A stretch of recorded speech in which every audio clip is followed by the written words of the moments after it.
Okay. So let's talk about estimates with extremal length. And the main idea here is first that any row gives a lower bound. Length of gamma in rho squared over the area of rho. That's always a lower bound for the extremal length of gamma. By definition, the extremal length is the biggest you can make length squared over area over all metrics. And in good situations,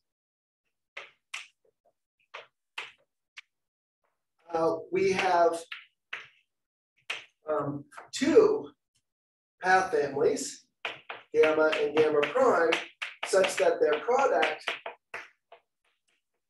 is equal to 1. And in those situations, then if you have a lower bound for this and a lower bound for this, it gives also an upper bound for each of them. So then we get upper and lower bounds. Okay, so the prime examples of this second situation are first when we have a quadrilateral, and maybe I'll stick with this one for a little bit. We have a quadrilateral Q. It's a Jordan domain. Its vertices are labeled P1, P2, P3, P4. I think of these two edges as the A sides of the quadrilateral and these two edges as the B sides. And then there are two path families with this good property. There's the paths that join the B sides. So they're sort of parallel to the A sides. It's gamma A. And then there's a transverse path family that joins the other two sides of the rectangle. And that's gamma B. And then we showed that these two path families satisfy this property. In fact, by definition, the modulus of this quadrilateral is equal to the modulus of a rectangle that is isomorphic to. And that, by definition, is A over B. And that is also the extremal length of the gamma A path family, because in a rectangle with dimensions A and B, and the extremal metric is given by the Euclidean metric. The length of the A sides is A, so that's A squared divided by the area, which is AB.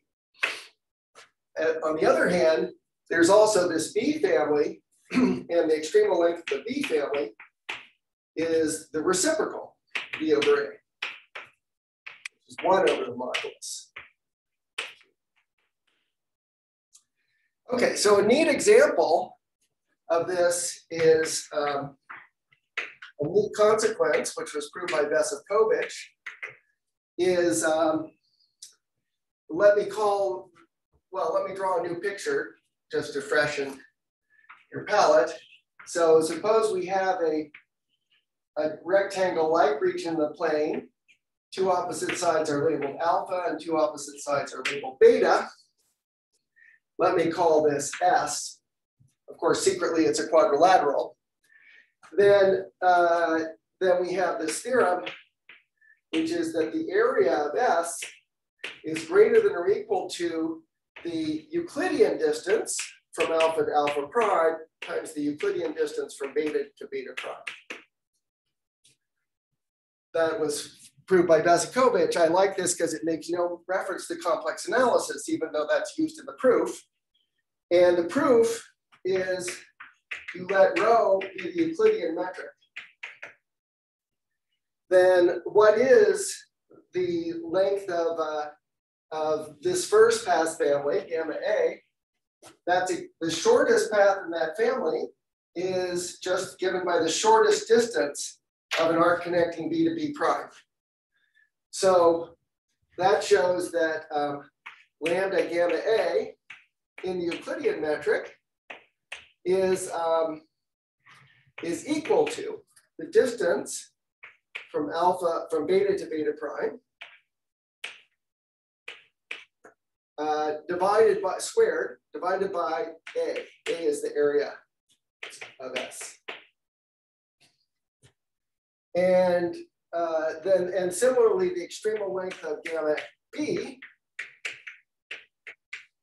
is the same thing, taking the distance from alpha to alpha prime, divided by A with a square. So these are both, this one gives a lower bound on the modulus of S, by the way. This is the lower bound on the modulus of S. And this is an upper bound, a lower bound on the modulus of 1 over mod S. So those give upper and lower bounds on the modulus of S secretly, but we don't need that for the proof. What we need is that the product of these two numbers is always less than or equal to 1.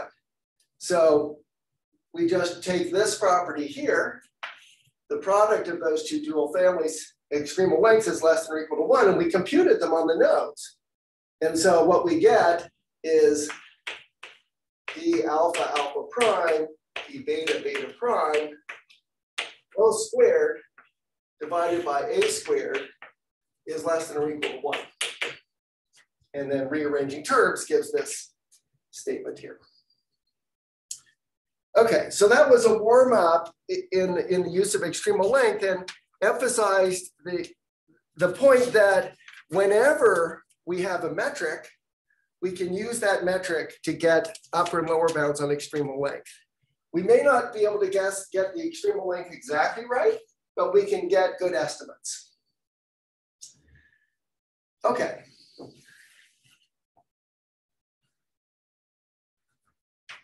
Let me just do one other example and check that this works. So 2 prime, if A is an annulus,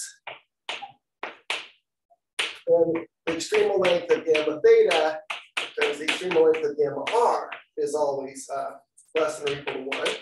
And this is equals 1, sorry. So your annulus, this is a topological annulus. It has a family of curves that go around the central component, gamma theta, and then it has a family of curves that connect the two boundary components. That's called gamma r. And if we look in the case of a Euclidean annulus, we can compute both of these. If this has circumference c and height h, then lambda gamma r is actually equal to the modulus of A, which is equal to the height over the circumference, and lambda gamma theta is equal to the circumference over the height. So the product is 1. So let's do something kind of silly. Even though we know the exact modulus of an annulus of radius r, let's see what happens if we use the Euclidean metric.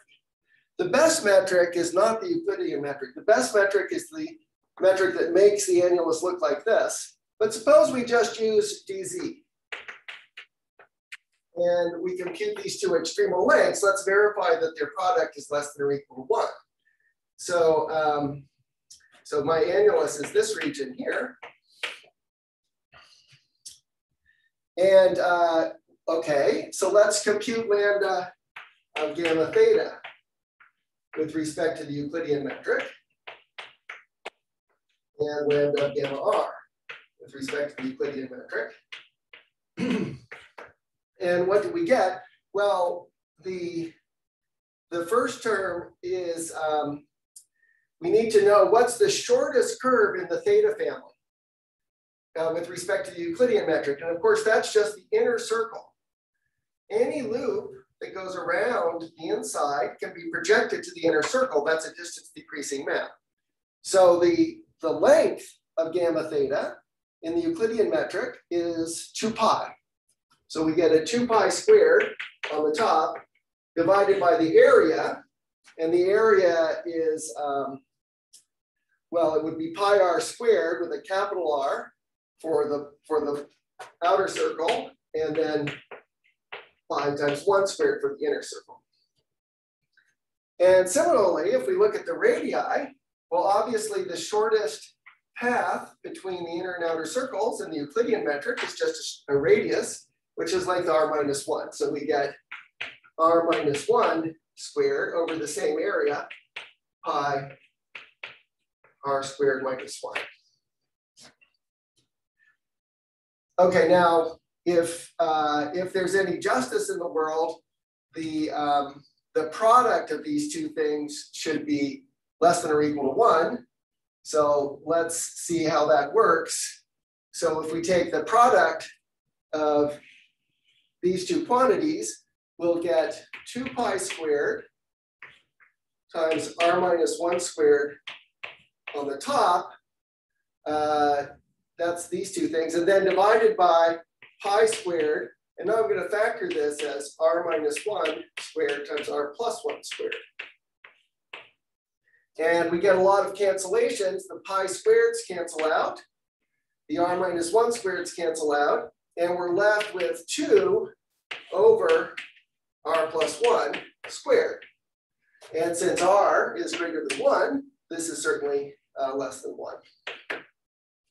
So that in fact shows that the Euclidean metric does not compute the extremal length in this case, but also it gets close to getting the right answer when r is very close to 1. Then this quantity is coming out very close to 1 here. So he does give upper and lower bounds. So for example, this is a lower bound for the modulus of A, because we used a specific metric. And the modulus of A, we know exactly it's log r over 2 pi. So you can check that this quantity is always less than log r over 2 pi.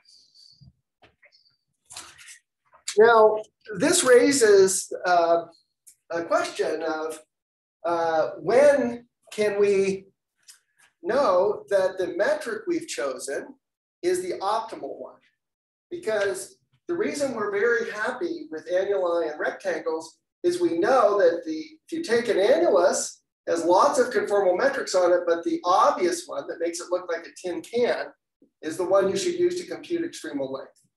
And for this one, the geodesics give exactly the right answers in both directions at the same time. And similarly for a rectangle. We know that if you take a quadrilateral and we turn it into a flat Euclidean rectangle, then this gives the extremal length. So is there a general principle about when a metric gives the extremal length?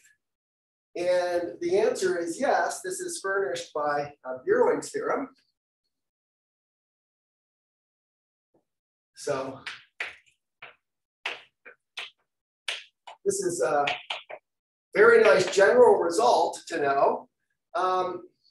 It says, suppose rho is a conformal metric on our region omega, and gamma is a path family.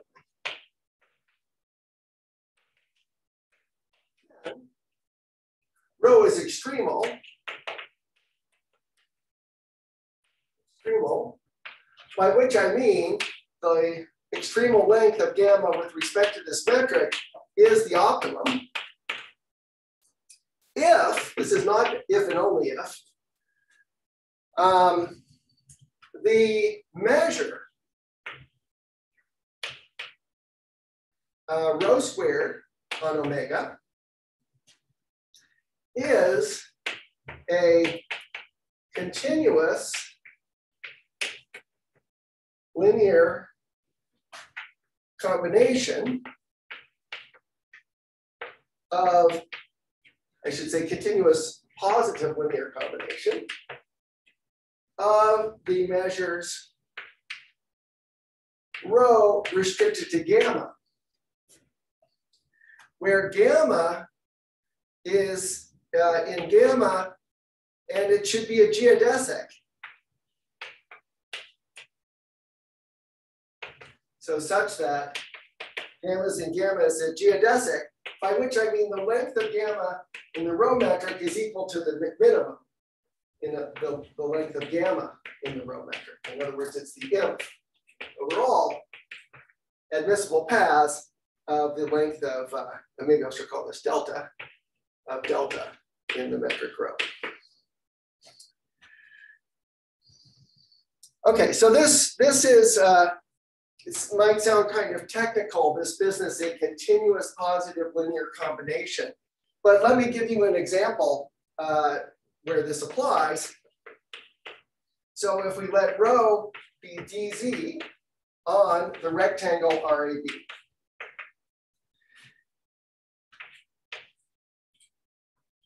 Okay, so this is our omega.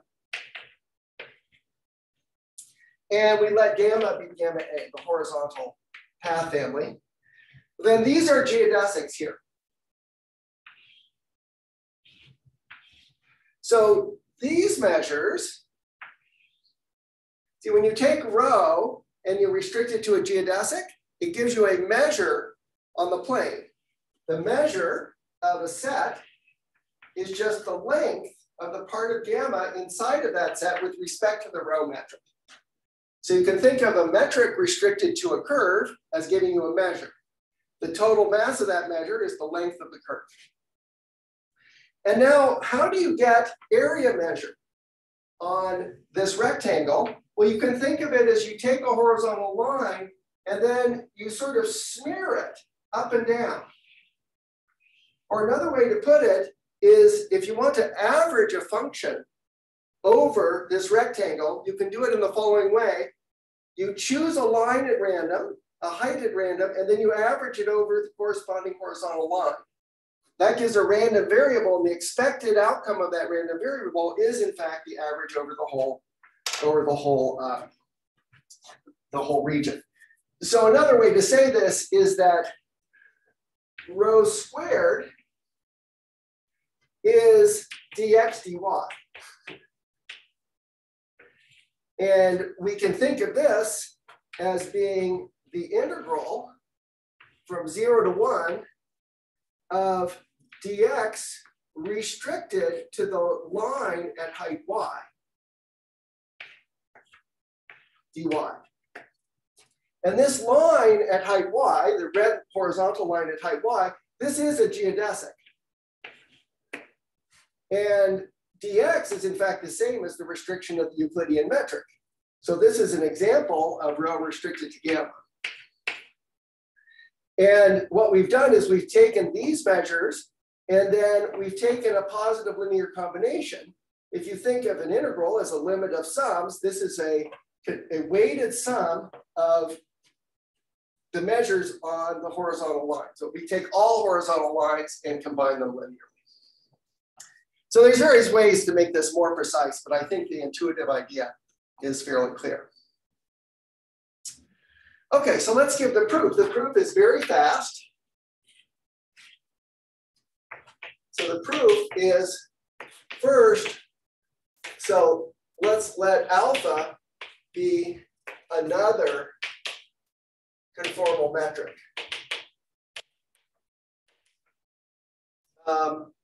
And let's normalize both metrics. Of course, you can scale a metric by a constant. It won't change the extremal length because the length squared and the area go by the same factor. Normalize, so the integral of alpha squared is the integral of rho squared is equal to 1. Now we know that this quantity is a lower bound for the extremal length. So what we want to show is that when we compute the extremal length using alpha, we don't get anything bigger than what we get using rho. But the areas are the same. So what we really want to show is that the length of the curve system in the alpha metric is less than or equal to what you get in the beta metric. So we want to show that the length of gamma alpha is less than or equal to the length of gamma beta, gamma rho. That's the equivalent formulation of the conclusion. Okay, so what we do is we consider a row geodesic, gamma. So we have that the length of gamma alpha is certainly less than or equal to the length of this particular geodesic with respect to the alpha metric. And that's nothing more than the integral over gamma of alpha. So now let's bring rho into play. This can be thought of as the integral of alpha over rho times rho over the path gamma. Now this is a function, and rho, when restricted to gamma, is a measure. It's the measure rho restricted to gamma. So we're taking the pairing between a function and a measure. So we can think of this as the pairing between the function, alpha over rho, and the measure, rho restricted to gamma. So this is a measure, and this is a function. Now, I would prefer that this were a probability measure. So to make it a probability measure, I'm going to divide through by this extremal length. And after all, gamma is a geodesic, so that's the same as the length of gamma. So I'm going to normalize this to make it a probability measure by dividing by the length of gamma in the rho metric. And then I have to divide on this side too.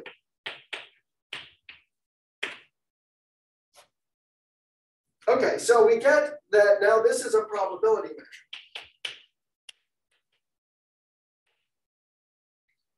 Okay, so that we get that when you integrate alpha over rho against this probability measure, you get an upper bound on this ratio. Now, suppose I took a convex linear combination of two measures here. Then I just get the weighted sum of two guys that are both bigger than or equal to this quantity. So that linear combination would still be bigger than this quantity. So our hypothesis over here that the area form is a continuous linear combination of these measures says that I can just put this probability measure in place of this one, and the same inequality will hold. So star implies the same thing holds if instead of putting those probability measures in, I just put rho squared here. And that's going to give me this upper bound. So now I just have one thing to compute, which is the integral alpha over rho times rho squared, which is, of course, the integral of alpha rho. And now there's only one thing that you can think of to do. And as I mentioned before, the Cauchy-Schwarz inequality is the heart of all proofs in extremal length. That's how you compare length squared to area. You have to go through the L2 norm. And so this inner product between these two functions is less than or equal to the integral of alpha squared times the integral of rho squared. But both of these are probability measures by our normalization. So this is just equal to 1. So this ratio is less than or equal to 1, which shows the length in the alpha metric is bounded above by the length in the rho metric. And that shows rho is extreme. Okay, so the proof is very fast once you get everything set up, and it pivots on the Cauchy-Schwarz inequality. Okay, so let's do some neat applications of Virulence criterion.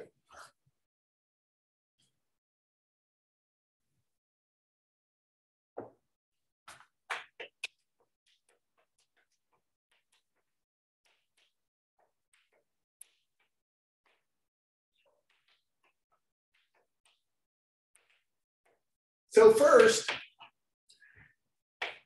dz is extremal on RA. I already sketched why Virulence criterion is satisfied there. And the next is that the metric dz over z is extremal on the annulus AR. That's the metric that makes it look like it has a circumference of 2 pi and a height of log r. Okay, now for our third example, we're going to do something really pretty cool, very different from what we've done so far. Why did I spend my time studying quadrilaterals? What about triangles? Why don't we study triangles also? Okay, so let me define a triangle to be a Jordan domain with 3 distinguished points on its boundary. Okay, and now I'm going to define a path family. My path family will consist of paths that touch all 3 sides. So this is an element of the path family because it touches, let's call the sides A, B, C. It touches A and then B and then C. I could also make a path that, I'll just use a different color so you can see it, that starts on B, touches C, and then touches A. So I allow paths that touch all 3 sides in any order. So gamma will be the set of paths touching all 3 sides.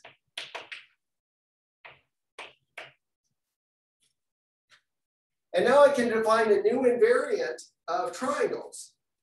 I could define the modulus of T to be the extremal length of this path family.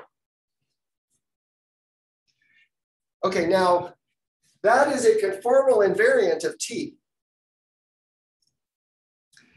The question is, up to conformal equivalence, how many triangles are there in the world?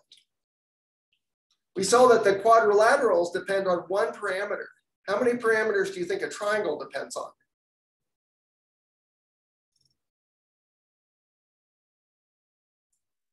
0. 0. Who can explain why all triangles are the same? You can send any 3 points to any 3 points with a Mobius transformation, I think. Okay, but Not sure about the sides. What about all these wiggly sides? What should I do about them? I'm not totally sure, so I should let someone else try. Okay, that was it. That's the second step in the proof. What's the first step? So consider a quadrilateral, but then fix 2 of its points to be like closer and closer together. That's an interesting idea. Okay. How about something more elementary? What's the first thing you should do when you have a Jordan domain?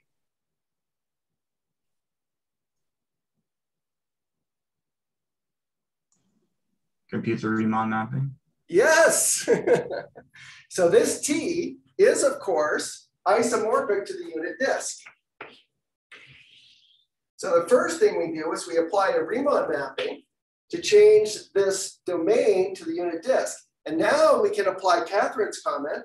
We get 3 mark points on the unit disk, but we can apply a Mobius transformation to move any 3 mark points to any other 3 mark points. So in fact, we can make the 3 mark points the cube roots of unity. So in fact, there's only 1 triangle in the world, from the point of view of conformal geometry. So there's only 1 number to be computed here. So it hardly makes sense to call it a modulus since this has no modulus. This will be some constant of nature. What constant of nature is it? Well, it will turn out that this constant of nature is the square root of 3. So let's try to prove that. Now, because of this observation, all triangles in the world are equivalent. And we saw that when we worked with quadrilaterals, it was nice to turn them into Euclidean quadrilaterals, that is, into rectangles. What would be a good model for my triangle? I can take any Jordan domain with 3 distinguished points. What would be a good choice for a triangle?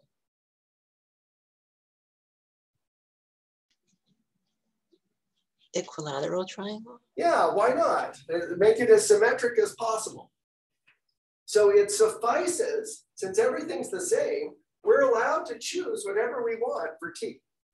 So we just choose some triangle, and the equilateral triangle seems like a good one. So the first step in the proof of this statement is we can assume T is equal to the standard equilateral triangle of the plane, which I'll normalize so the base is of length 2, and then the height will be square root of 3. So you're already seeing where the number square root of 3 might come from. Okay, now we want to consider paths that touch 3 sides. Suppose I start with a point here on the bottom, and I want to draw a path that touches this side and then that side. What is the shortest path that does that? Line segments perpendicular. So Richard, say your answer and then someone else say their answer. There should be 2 line segments perpendicular to the sides. To the sides. And somebody else? I said the path that reflects like a light ray. Exactly, right. So those have turned out to be the same answer. So the answer is it should be a billiard path. It should start off at a 90-degree angle here and then reflect off of the side. So, sorry, that does not look convincing. And then reflect so that it lands here. If this angle, if the first 2 angles were 90 degrees, then you could slide the path to the right or the left and make it shorter. And similarly, if these 2 angles weren't equal, you could slide to the right or left and make it shorter. Now, what is the length of this path? Well, there's a beautiful trick that's frequently used in billiards, which is you just put another triangle here.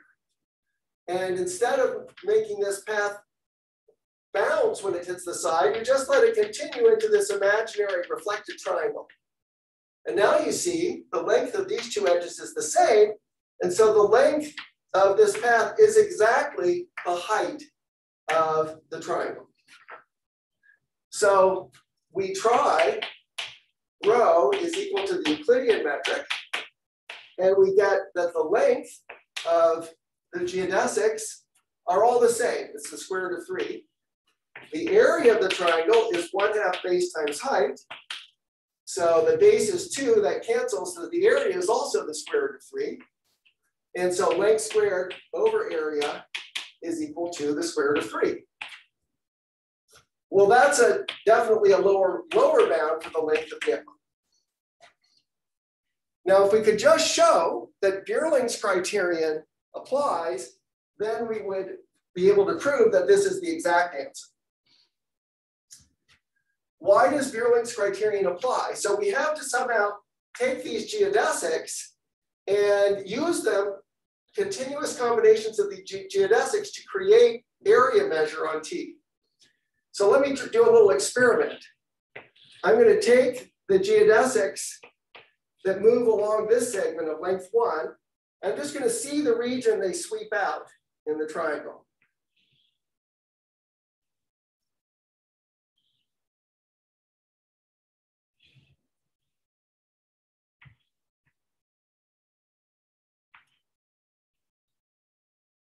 Okay, so that looks pretty good. What's happening in this region down here is very similar to what happens in a rectangle.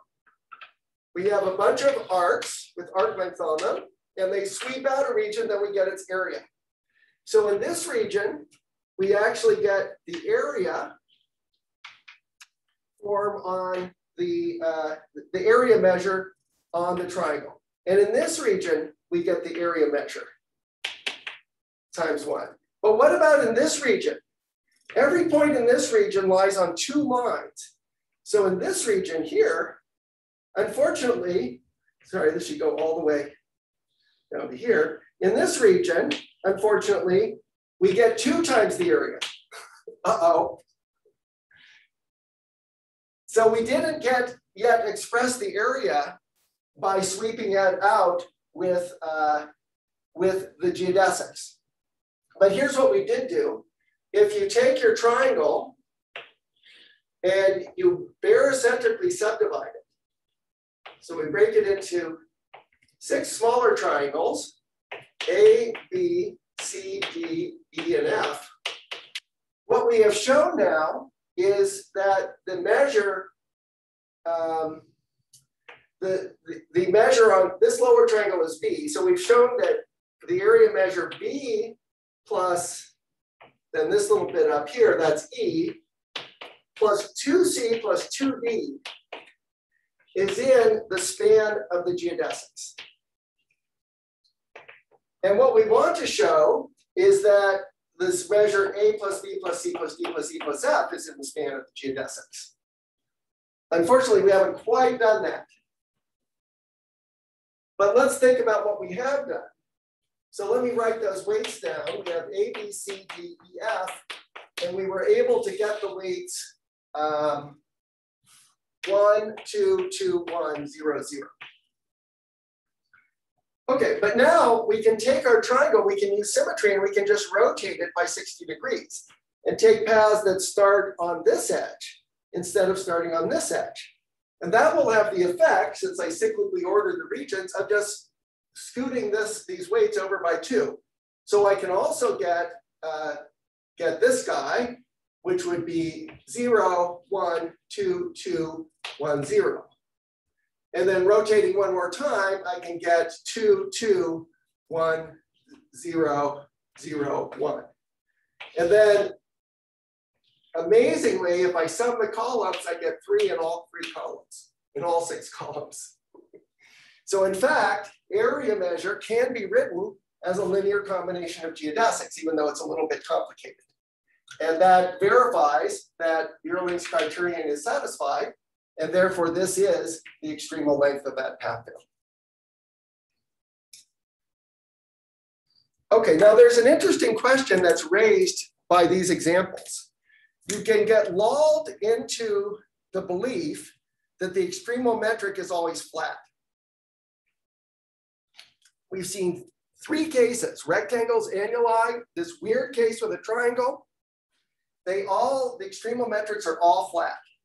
Maybe the extremal metric has to be flat. And by the way, Bjorling was probably the inventor of extremal length, although Alfors was a co-developer. He never wrote a book on extremal length. And the reason, many people say, is that he was quite a perfectionist and he couldn't come up with a characterization of extremal metrics. And if extremal metrics had always been flat, that might have been possible, but they're not. And here's a neat example.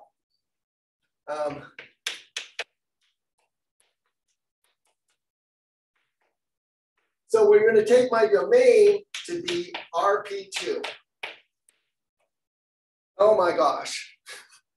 I thought this was going to be a course in complex analysis, not algebraic geometry or topology. So what is RP2? You take the sphere and you just identify antipodal points. So you draw a line through the center of the sphere, and then P is identified with minus P. If we were thinking of this as sitting in R3, it would literally be the map X goes to minus X. What do you know about RP2? Is it orientable? No. Okay. Somebody else, what's its fundamental group? Z mod 2. Z mod 2. This is a covering map, obviously, going from here to here, since this involution has no fixed point. So this is and the sphere is simply connected. So the fundamental group of RP2 is Z mod 2. Okay, now that suggests first that we have a very natural path family on RP2, maybe even more natural than the other examples. It's the set of curves that are in the non-trivial class of the fundamental group. Actually, for an annulus, we did much the same. We looked at the set of loops that generate the fundamental group. So for gamma, we'll take the set of loops, gamma on RP2, that are not contractible. In other words, they represent this one non-trivial homotopy class. And that's good because these loops can't be shrunk to 0, so they definitely can't be made too small. Now, the other thing you might be worried about is, come on guys, this is not a Riemann surface. I mean, Riemann surfaces are always orientable. Well, it doesn't matter too much. In fact, there is a canonical conformal structure on RP2. Namely, the sphere S2 has a canonical conformal structure. You can identify it with the Riemann sphere. And then you can arrange that this involution preserves angles. And that means that it's an analytic map up to complex conjugation. It has to be a Mobius transformation. So we can arrange that this deck transformation, let me call it T, is actually just an isometry of the sphere. In fact, if we think of this as the unit circle and this is 0 and infinity, we should be able to write down a formula for T. And a good formula is, well, it should be minus 1 over z bar. So you'll easily check that T squared is equal to the identity. And does it have any fixed points? Well, if z equals minus 1 over z bar, then the absolute value of z squared is minus 1, which doesn't ever happen. So in fact, this is the antipodal map with respect to the usual spherical metric on the Riemann sphere. And now, the nice thing about this map is it does preserve angles. It is conformal. It just happens to have a negative Jacobian derivative. And in particular, we can talk about conformal metrics on RP2 because we do have a conformal structure, even though we don't have a complex structure. So with this conformal structure on RP2, the extremal length problem makes sense. Now, what do you think the extremal length is? Well, there's a metric staring us in the face. What is the metric we should use?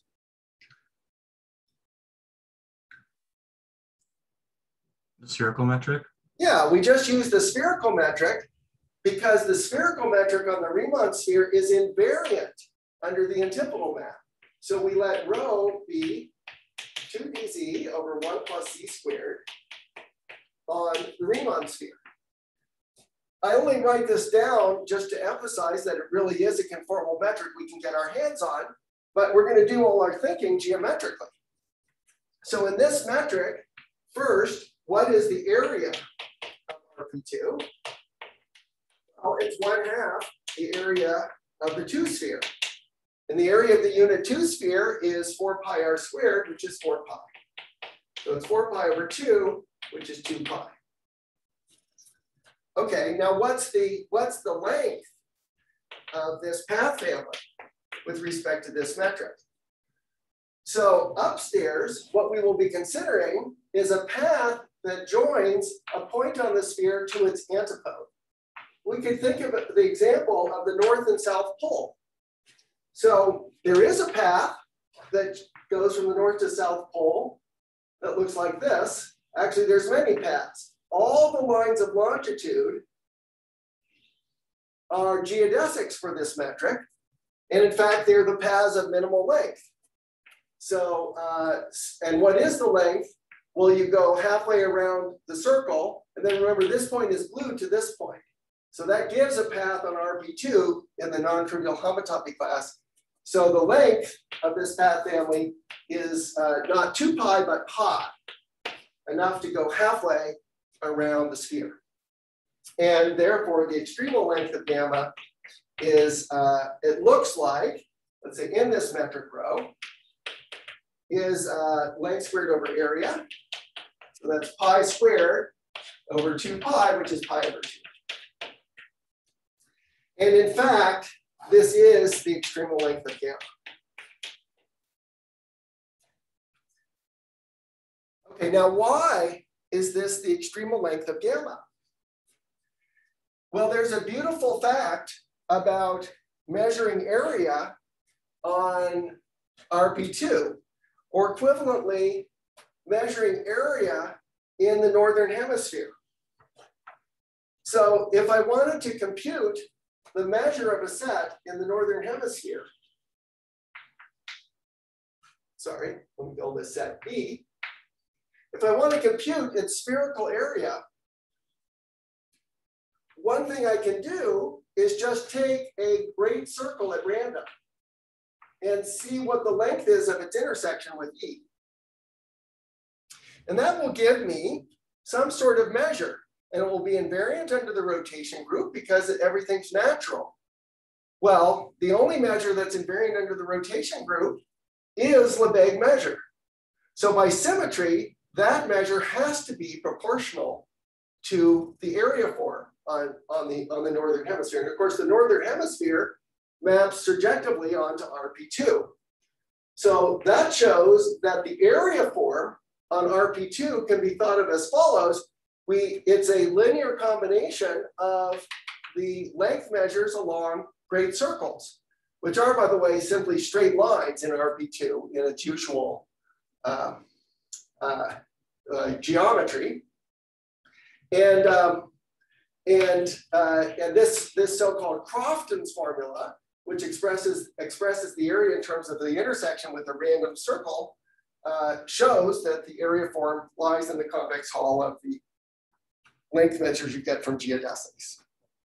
By the way, there's two things going on here that I should draw attention to. What do I mean by a random great circle on the sphere?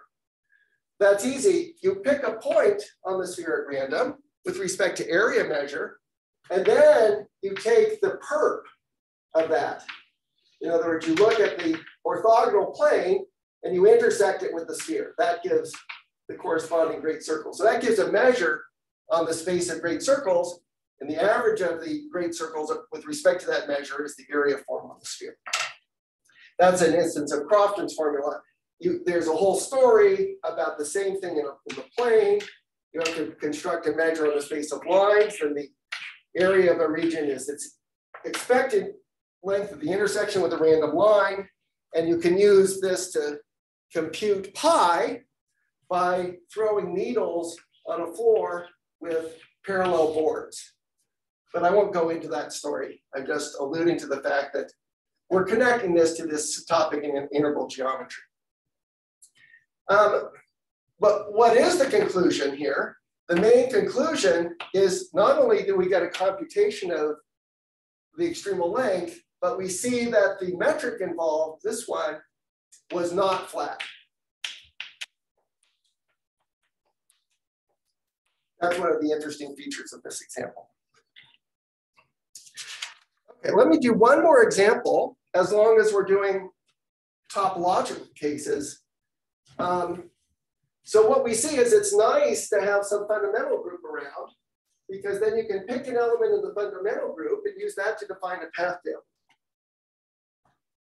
So for my last example, let's consider the complex torus C modulo Z plus tau Z. So topologically, we have an object with, let's say, the fundamental group of X is isomorphic to Z squared. And in fact, it has two natural generators coming from 1 and tau, thought of as elements of the deck group. And so then we can fix a class AB in here, and then we consider the path family AB, which is the set of loops on X in the class AB, when considered as homotopy classes of closed loops on X. By the way, there's no base point required because this group is abelian. You could think of this as homology if you want. And another way to think about this is I've written my torus as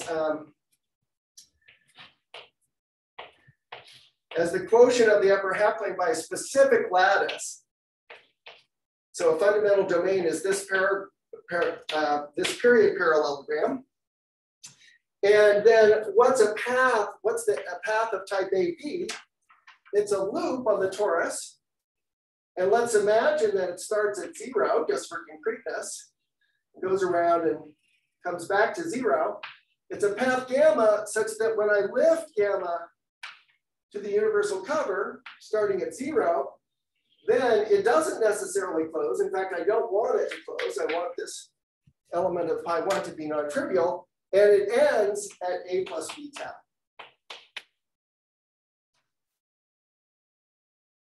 Okay, and then we can ask, what is the extremal length on X of gamma AB?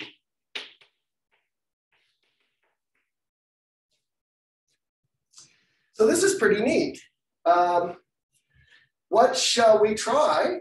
Well, this time we will use the flat metric, which is the Euclidean metric dz, on the complex plane. But since this metric is invariant under translation, it descends to give a metric on X. So what's the area of X? It's just equal to, well, base times height. The base of this parallelogram is 1. The height is the imaginary part of tau. So it's the imaginary part of tau. So the shape of X enters at this stage to compute the area. And also, what's the length of this curve? Well, the shortest geodesic, the shortest curve in that homotopy class will just be a straight line from 0 to A plus B tau. And so the length is the absolute value of A plus B tau squared. And sorry, the length squared will be that. And so what we guess is the extremal length of gamma. Well, with respect to this metric rho, it is equal to A plus B tau squared over the imaginary part of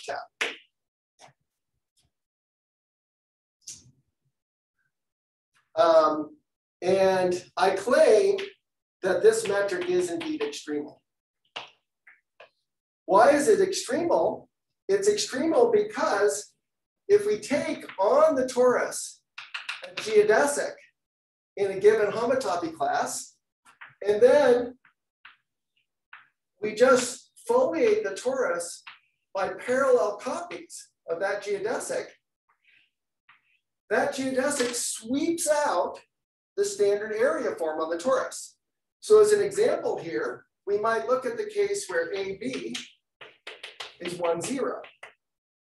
Then our path is just this one here, going from 0 to 1, but there are many loops in that homotopy class. They correspond to all the horizontal lines in this parallelogram.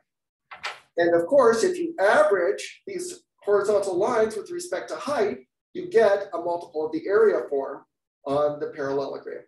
So Virulence criterion is indeed satisfied, and therefore this is in fact an exact calculation of the extremal length, not just a lower bound. Just a little caveat, how does this extremal length behave as you move around in the upper half plane? Well, let's do this special case of just this horizontal line here. How did the extremal length of the horizontal geodesics behave? This was gamma AB. So lambda of gamma 1, 0 is nothing more than 1 over the imaginary part of tau. So in other words, it's 1 over y if tau is x plus iy. So first, the level sets of this are just the level sets of height. So there's these level sets here. And they get longer and longer as the height decreases. And you can see why that's true.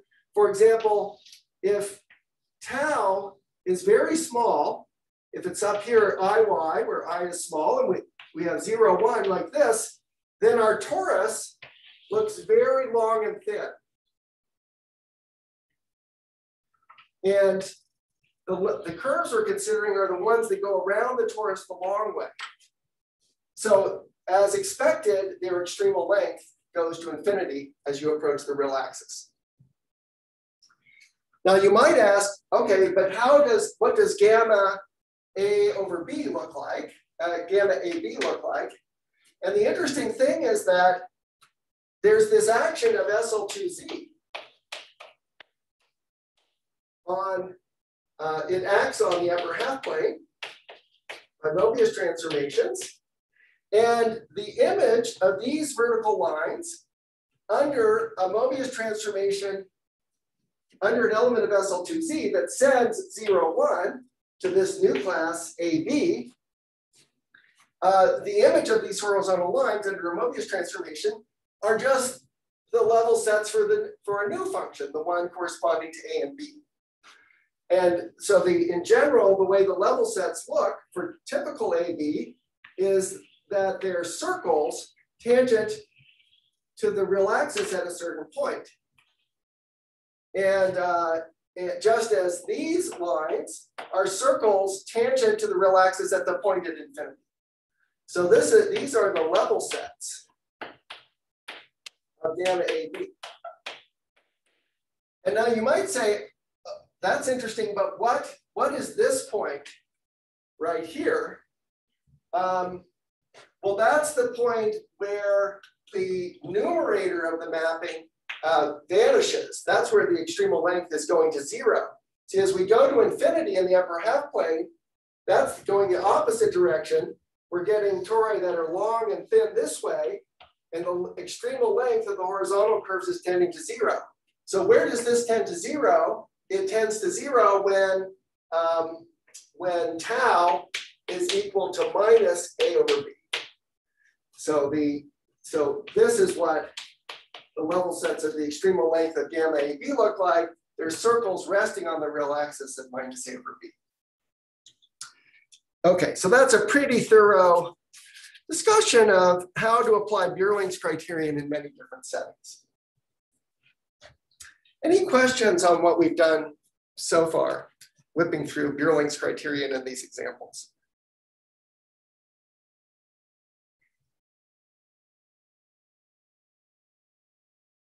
Comments, random proposals for mathematical discourse? Is there any characterization of like what is an extremal metric? Say it again. Is there a characterization of sort of like what extremal metrics are like? You're saying that they're usually flat, but that isn't what they really are. Right. So as I said, Virulence was not able to come up with that. But what we know is that there's here, let me just tell you one example where the extremal metrics are thoroughly understood and where we also know that they're going to be hard to understand. So a nice generalization of this example is to take a surface of higher genus, say genus 2, and then take a simple closed curve on this surface. And now we can let gamma, we can take gamma of, sorry, let me call this alpha. Gamma of alpha will be just the set of loops that are isotopic to alpha. So they will be, this is no longer a matter of homology. You're allowed to draw anything you like on the surface so long as you can deform it to the original loop alpha. That's your path family. And then it's known what the extremal metric looks like when you have a simple closed curve. There's a beautiful object called a holomorphic quadratic differential, which gives the extremal metric. But the main point is that what we find is that locally the metric looks like the absolute value of Q of Z to the 1/2 times dz. Let me call it, since this is local, I'm going to call it omega of Z dz locally, where omega is holomorphic. And that means that this metric is indeed flat. It's just that it's flat with some singular points where it has a concentrated negative curvature. It's like you take some flat pieces of paper and glue them together, but you get too much angle around certain points. But basically, for simple curves, the solution to the extremal length problem is understood. The extremal metric comes from a holomorphic object. It's a flat metric with isolated singularities, and everything is, the picture is a very nice generalization of what we've seen so far. What's not at all understood is what happens if you take as alpha a non-simple loop on your surface. Then no one knows a good characterization of what the extremal metric looks like. So that's sort of the state of knowledge, but I'm pretty sure one can show the extremal metric is not flat. It's an issue to even show the extremal metric exists. So as I say, Virulence didn't write this book, and the answer, there's still no characterization, but the point is that in practice, one is dealing with specific families. You don't need the completely general theory of extremal length, and for many specific families, there's very good answers. That's what these examples were meant to illustrate. Other questions or comments? Yeah. So in Virulence, we had, if rho satisfy these properties, then it's extremal. Can we? Yes. Can we go the other way? If it's extremal, can we say anything? Well, if that were true, Virulence would have written his book. Okay. So no, unfortunately, that is not an if and only if criterion. I don't have an example off the top of my head, but I'm showing you where things work as opposed to concentrating on the pathologies. They work in many interesting examples. I think that's the takeaway. But that's definitely not an if and only if theorem. Okay, I want to do one more example, but before I do that, I want to mention some very important additivity theorems. So the addition theorems.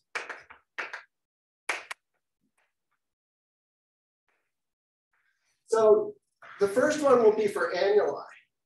So suppose you have an annulus A, and then you cut it along a Jordan curve that goes between the inner and outer boundaries. Let me call this B, actually. Then you get two new annuli, B1 on the inside and B2 on the outside. Now, how do you think the modulus of B is related to the moduli of B1 and B2? Well, you might say, the triangle inequality. But in fact, it goes the other way. So the modulus of B is bounded below by the modulus of B1 plus the modulus of B2. And for equality to hold, this loop here has to be a round circle. Now, why does the inequality go the wrong way?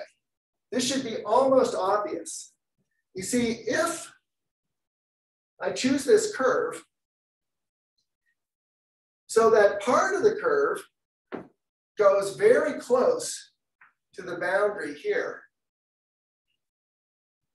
then that's going to make the modulus of B2 very small. And then if I choose the curve so it also goes very close to the inner boundary, that's going to make the modulus of B1 very small. And so it's easy to make the moduli of both of these things very small, even though the modulus of B is big. So if you cut in a bad way, then these guys are both small. So this is the best inequality that you can hope to have. There's a similar inequality for a quadrilateral. So remember, a quadrilateral has A sides, and its extremal length corresponds to this path family. And you can do something similar. Just take any arc that joins the A sides, and then your quadrilateral Q becomes the union of a Q1 and a Q2. And similarly, the modulus of Q is greater than or equal to the modulus of Q1 plus the modulus of Q2. Now, I should mention that these annuli don't have to fill up. These rectangles don't have to fill up Q, and these annuli don't have to fill up A. So in fact, we say that if we have an inclusion of annuli, one annulus sits inside the number, we say this is essential if the map from pi1 of B prime to pi1 of B, both of these are isomorphic to Z, is an isomorphism. That just says that if B prime goes around B in a non-trivial way. So we have our annulus B, and now we take any annulus, B prime, that sits inside of it. If it sits inside in this essential way, if it goes around the hole, then the modulus of B prime is less than or equal to the modulus of B.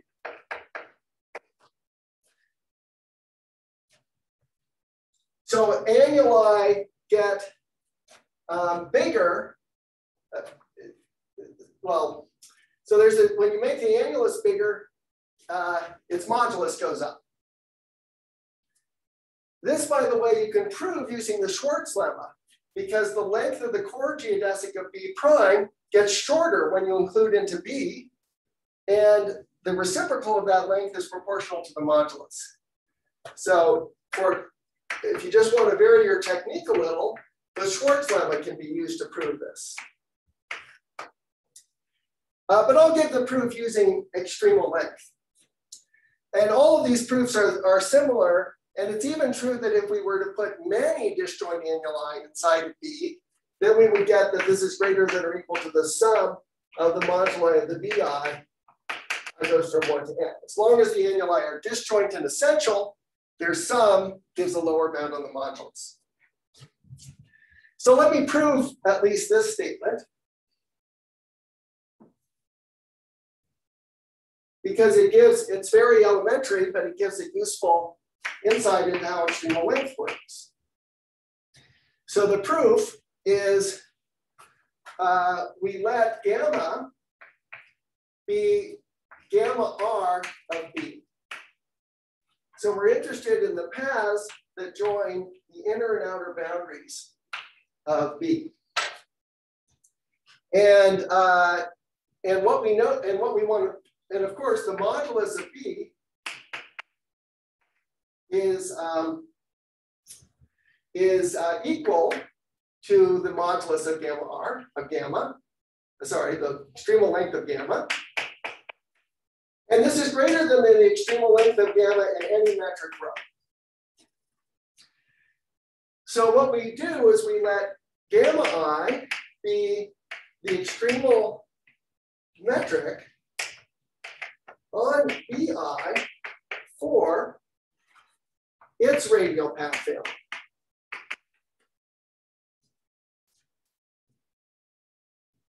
So then the extremal length, let's say the modulus of BI is then equal to some length squared divided by area.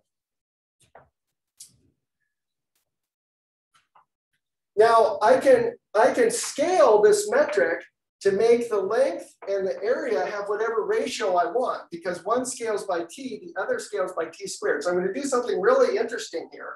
I'm going to scale rho I, so I don't have to keep track of so many constants. I'm going to scale it so the length is equal to the area. Now you might say, is that really possible? But of course it is, because when you scale by a factor of t, this scales by t, this scales by t squared.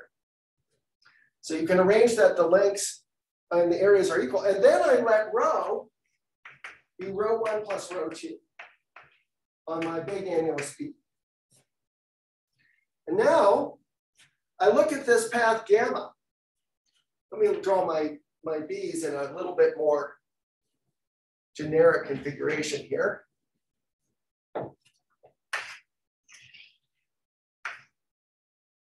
Just so we can see what's going on slightly better. And here's B1, here's B2. Now let's look at a path in the path family for B. B is the annulus on the outside. It breaks up into a path that joins the inner and outer boundary of B1 and a path that joins the inner and outer boundary of B2. Now we have lower bounds on these lengths. These lengths are bounded in the rho I metric by Li. Li is the shortest distance between the boundary components of Bi in the metric rho I. So the length of gamma r, or gamma in the metric rho, is certainly greater than or equal to the length that this curve here, part of the curve, would have in the metric rho 1, and the length that this curve has in the metric rho 2. Notice that these metrics have disjoint support. I could have said it's rho 1 on B1 and rho 2 on B2. I extended them by 0 to all of B. And what about the area of B in this metric? Well, it's just the sum of the areas of B1 and B2. So that's A1 plus A2. So my lower bound on the extremal length is then is this guy. So mod B is greater than or equal to L squared over A. And that's, this guy is L1 plus L2 squared over A1 plus A2. And that looks like a very complicated expression until you remember that I chose the normalization, so these two things are equal. So this is the same as A1 plus A2, so this is just A1 plus A2. Nice, but that's also the same as L1 squared over A1 plus L2 squared over A2, which is the modulus of B1 plus the modulus of B2. Okay, so by appropriately scaling the metrics that work on B1 and B2, I get a metric that gives me a good lower bound for the modulus on B. And that's where this subadditivity comes from. And it's just the fact that to cross from B1 to B2, to cross B, you have to first cross B1 and then cross B2. Okay, so that's where these subadditivity theorems come from.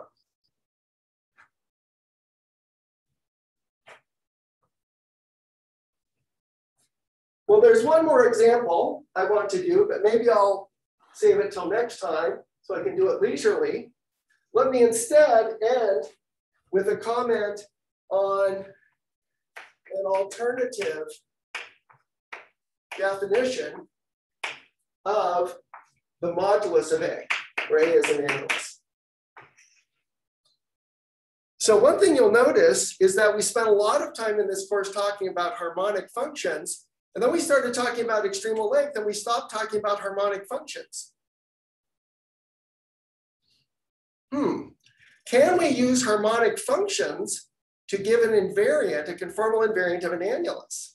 Well, yes, we can. What we can do is we can take our arbitrary annulus, say it's bounded by Jordan curves, and we say, aha, I can solve the Dirichlet problem for this guy. I can put boundary values 1 here and boundary value 0 here. And then I can solve for a phi which is harmonic in A and has these boundary values. That is a function that is canonically attached to A by its conformal geometry. The notion of harmonic is conformally invariant, and the boundary values were chosen without breaking any symmetries, since they're constant on the boundary. Great, but that's not a number yet. So if I want to extract an invariant of A, I have to take phi and measure something about it. I could measure its maximum, but its maximum is just 1. I could try to measure its average, but I don't have any measure to average with respect to. But there is a quantity attached to any harmonic function which is conformally invariant. What quantity is that? Dirichlet energy? Yes, the famous Dirichlet energy. So I now have a new invariant, d of A, which is the Dirichlet energy of phi. So I just take the integral of the gradient of phi squared over A. Or if I want to be really cool, I take the integral of d phi wedge star d phi over A, just to emphasize that this is a conformally invariant quantity. And this will be a new conformal invariant, maybe even better than the modulus. Well, let's see what it is. Well, since it's a conformal invariant, we can compute it using the model where A is just a right cylinder of height h and circumference c. And now the Dirichlet, the harmonic function is obvious. It's just the height function on this cylinder. So it's 1 here, it's a half, halfway down, and so on. And what is its gradient? In this metrized cylinder, the length of its gradient is just 1 over h, because it goes from 1 to 0 when it traverses a distance of length h. And so it's constant. And so the Dirichlet energy of P is then exactly 1 over h times the area of the cylinder, which is h over c. It's, the Dirichlet energy is the integral of this squared, which is 1 over h squared times the area, which is c times h. There we go. And so we get c over h, which is exactly 1 over the modulus of a. Okay, so the Dirichlet energy is the reciprocal of the modulus. Nice. Now there's another way to interpret this, and I'll just go on for 2 more minutes just to explain it. What does this have to do with electricity? Well, in electricity, there's a famous equation. It's usually written as E equals IR. I don't know if anybody learns electricity anymore. Is anybody familiar with this equation?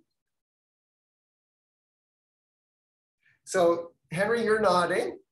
Can you tell me what the terms mean? What they stand for, those 3 letters?